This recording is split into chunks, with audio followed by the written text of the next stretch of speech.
Veľmi sa teším, že ti môžem ukázať ďalší vlog z nejakého kurzu a o to viac sa teším, že je to základný kurz Pistol Fundamentals z RDA Agency. Pištol jednotka je veľmi dôležitá pre každého strelca, hlavne toho začínajúceho, lebo je to v tej najnáročnejšej fáze úplne na začiatku. Ak sa na začiatku naučíš nejaké zlozvyky, tak bude veľmi ťažké sa ich predučiť alebo odučiť, a to viem aj zo svojej vlastnej skúsenosti, lebo môj prvý strelecký kurz, čo sa pištole týka, bol kurz izraelskej obrannej streľby a tam sa teda učili všelijaké rôzne exotické veci, o ktorých som neskôr zistil, že sú podľa mňa hovadina.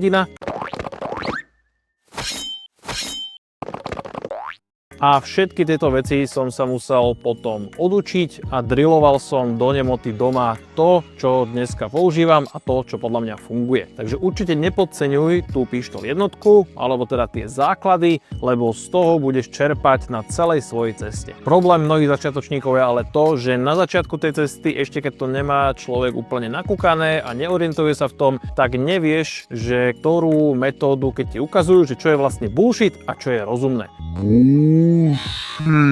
A preto treba vyskúšať viacero akadémií, treba sa v tom zorientovať a potom ty si z toho vyselektuješ, že čo je pre teba dobré. Na úvod sa ešte chcem poďakovať aj RDAčke za to, že ma na tento kurz pozvali a že mi umožnili natočiť tento vlog, a poďakovanie patrí aj mojim dvom pomocníkom, dva chalani, ktorí mi pomáhali s točením rôznych záberov počas toho kurzu, lebo keď sa mám toho kurzu zúčastniť a mám na ňom strieľať, tak na produkciu je to pre mňa veľmi náročné. A viem, že už som obohratá platňa, ale ak ešte nemáš, tak utekaj mi dať odber tohto kanála, lebo mám na videách kopec videní, ale keď si pozriem tie metriky, tak zistím, že iba časť z tých ľudí, čo to pozeráte, máte reálne aj odber. Vykašli sa na žuvací tabak a radšej si vezmi kávové sáčky Grinds. Je to menej škodlivé a ak máš rád kávu, určite si vyberieš z rôznych príchutí na grinds.cz. Sponzorom tohto videa je obchod gunbroker.sk s kamennou predajňou v Nitre na Podzamskej ulici. Dodávajú výstroj a výzbroj pre civilný a štátny sektor už viac ako 15 rokov. Špecializujú sa najmä na značky EOTech, Agilite a EV, no radi ti dodajú akékoľvek populárne značky zbraní, výstroje a optiky. Celú ich ponuku nájdeš na gunbroker.sk alebo v odkaze, ktorý ti dám do popisu videa. Teraz sa ale poďme pozrieť na to, že čo všetko som si do tej RDAčky zobral. Ako pištol som si vzal svoje RCčko Glock 19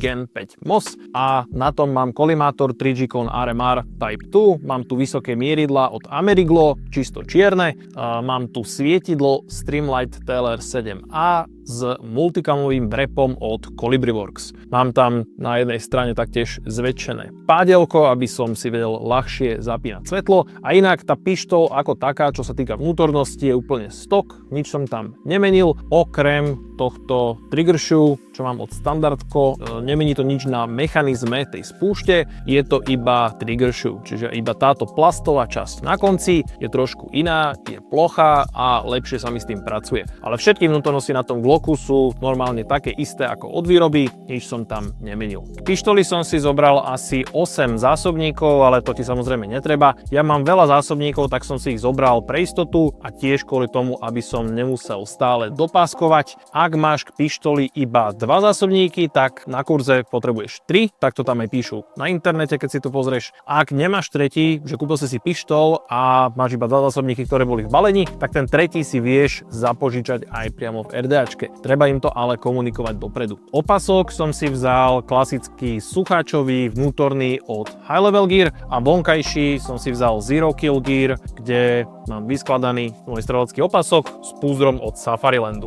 Je to taká zvláštna kombinácia, že je to vlastne vonkajší opasok, ale vzal som si EDC-čkovú pištol. V tom Safarilande to samozrejme funguje, lebo je to na Glock 34 so svetlom a má to ILS-kový zámok, čiže tá pištol tam pekne drží. Ale zvolil som túto pištol hlavne kvôli tomu, že chcem na nej mať najviac opakovaní. S touto pištolou chcem vedieť strieľať najlepšie, lebo tu nosím každý deň so sebou. Slúchadlá som zvolil klasiku rokmi overené Sordiny a okuliare som si vzal SSS Ice s náhradnými sklami balení. A ako správny brass goblin som si zobral aj tieto Savior tašky, do ktorých si zbieram nábojnice vždy, keď idem na strelnicu. Je to vynikajúci pomocník, určite ich odporúčam. Vnútri sa ešte schovávajú také menšie kapsičky, aby si vedel tie nábojnice podeliť aj podľa kalibrov. Veľmi jednoduché.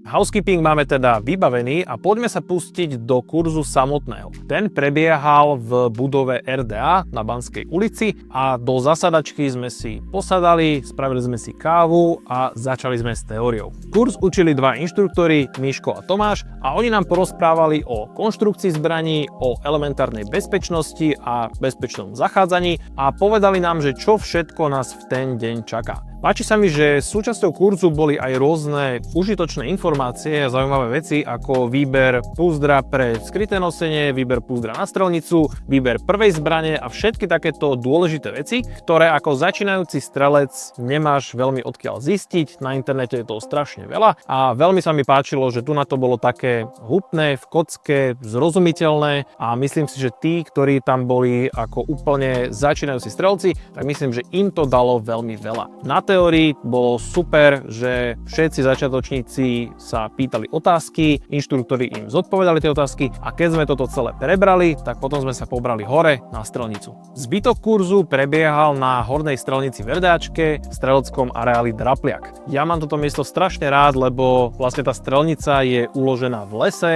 je to fakt dobrá atmosféra a ten strelecký areál je naozaj veľmi dobre vybavený. Od mojej poslednej návštevy, kedy som tam bol na Range Day, tak pribudlo tam strašne veľa nových vecí, ale to všetko ti menovať nebudem, lebo najlepšie je ísť tam, pozrieť si to, ošahať si to a ideálne streliť si tam nejaký kurz. Keď sme sa vylodili z aut, tak nováčikovia si nafasovali zbrane a výstroj a to je inak cool vec, že ty vlastne môžeš dojsť na ten kurz tak, že nemáš vôbec nič svoje a vieš si tam prenajať zbraň, kúpiť strelivo a zapožičajú ti púzdro alebo nejakú inú výstroj, ktorú budeš potrebovať, ochranu sluchu a zraku a všetky tieto veci a prenajatie zbraní, tak to je akože štandardná služba, ktorá je ponúkaná rôznymi streleckými akadémiami, ale toto bolo za rozumnú cenu. A to už by som povedal, že není úplný štandard, lebo síce si to vieš prenajať všade, aj to strelivo si vieš kúpiť na hociakom kurze, ale často tie ceny bývajú dosť premrštené. Výučba začala tým, že Miško nám ukázal bezpečnú manipuláciu a vysvetlil to a hovoril o tom, že keď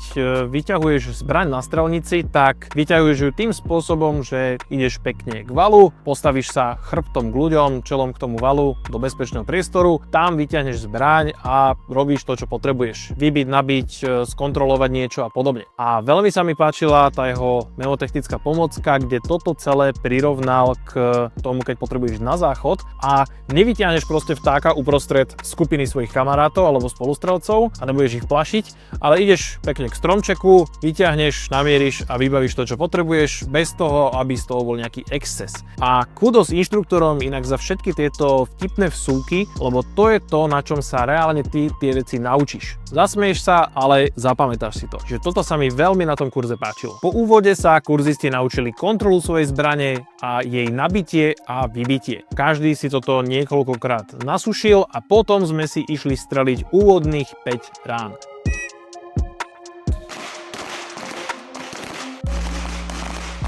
Po tých 5 ranách nám inštruktori vysvetlili základy efektívnej streľby, ako je práca na spúšti, postoj, úchop, dýchanie a podobne. Mne sa veľmi páči táto metóda, že najprv sme si vysvetlili tie základy, ktoré musíš mať k tomu, aby si vystrelil tých 5 rán. Potom sme si strelili tých 5 rán, kde všetci, ktorí tam boli úplne noví, zistili, že čo to je vlastne ten spätný ráz a aký to je pocit. A až potom nám vysvetľovali to, ako zvládať tento spätný ráz. A je to podľa mňa veľký rozdiel, keď vôbec nevieš, čo je to spätný ráz a aký to je pocit, ale ti to niekto vysvetľuje, že no musíš stať takto, aby si to vedel zvládať a ty si to ani nevieš predstaviť. A je to podľa mňa úplne iné, keď už si tých 5 rán odstrieľaš a potom v zápätí ti to ten inštruktor vysvetľuje. Takže toto je tiež vec, ktorú som si hneď všimol, keďže už tých kurzov som niekoľko pochodil a toto hodnotím fakt veľmi dobre. Tá stratégia, že ako je poskladaný ten kurz, sa mi od začiatku tu na veľmi páčila. Po úplných základoch sme sa dostali na follow through, čiže to, čo robíš po výstrele.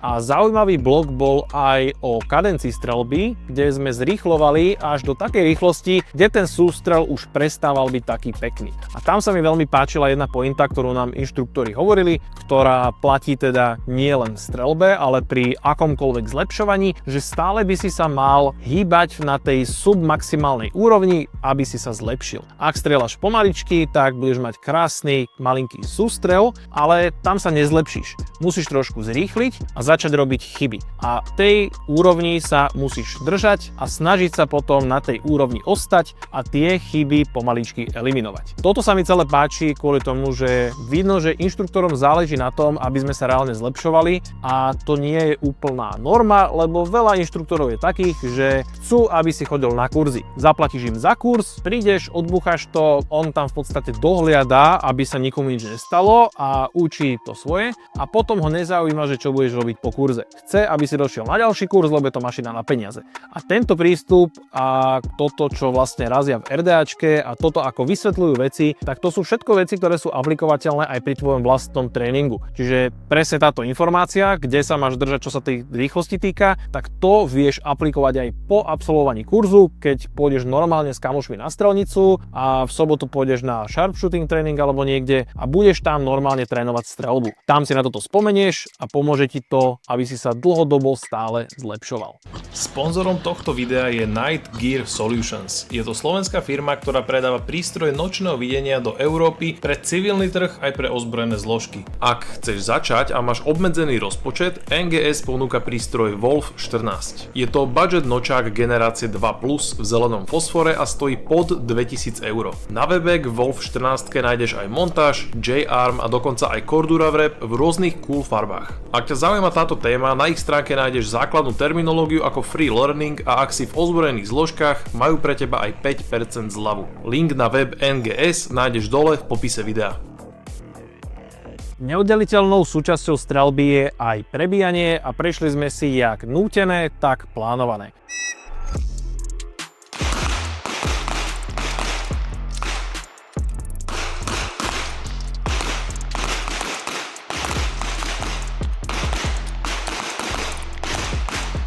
Na moje počudovanie, na to, že veľa chalanov tam prvýkrát strieľalo zo zbrane, tak celkom im to išlo. A keď sme skončili s prebíjaním, tak sme sa posunuli na závady.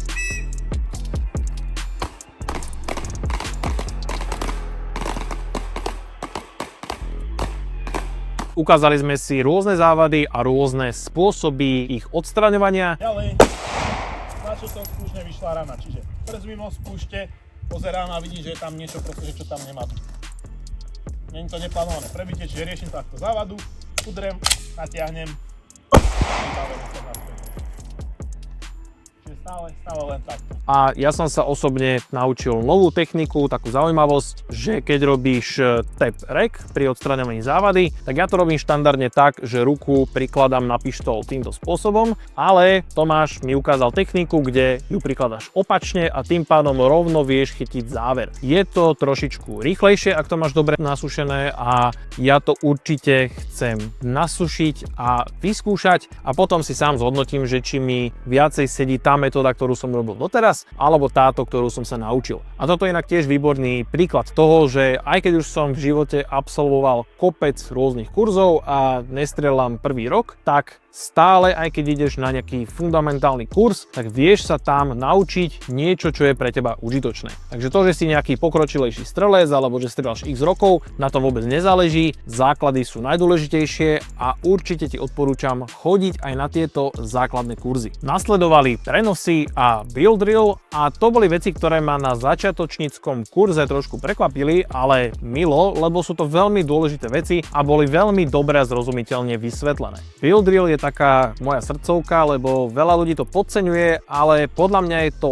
extrémne dôležitý skill do života. Veľa ľudí si myslí, že to je iba nejaký strelnicový trik, že ako rýchlo vieš streliť tých 6 rán, ale podľa mňa to je veľmi dôležité, lebo v reálnom svete, ak sa na teba niekto na ulici rozbehne so zbraňou, s nožom alebo čokoľvek podobné, tak veľmi pravdepodobne práve toto budeš potrebovať, nasypať do ňoho vo veľmi krátkom čase veľa nábojov rýchlo po sebe. Takže záleží samozrejme od kontextu, od situácie, od toho, čo nosíš, v akom kalibri a podobne, ale chápeš, čo myslím. Tento skill nie je iba na strelnicu, tento skill je proste do života. A veľmi sa mi páči, že ti to ukázali už na prvom kurze. Na konci kurzu nasledoval 3D scenár, ktorý bol ako keby poskladaný zo všetkých vecí, ktoré sme sa na kurze naučili.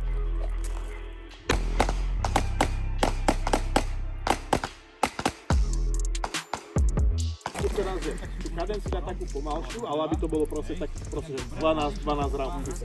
Ešte stále tam trošku akože tak, že cítite pauzy medzi tým, že skúsa teraz úplne také akože kľudnejšie tempo, ale také jedno. Hop.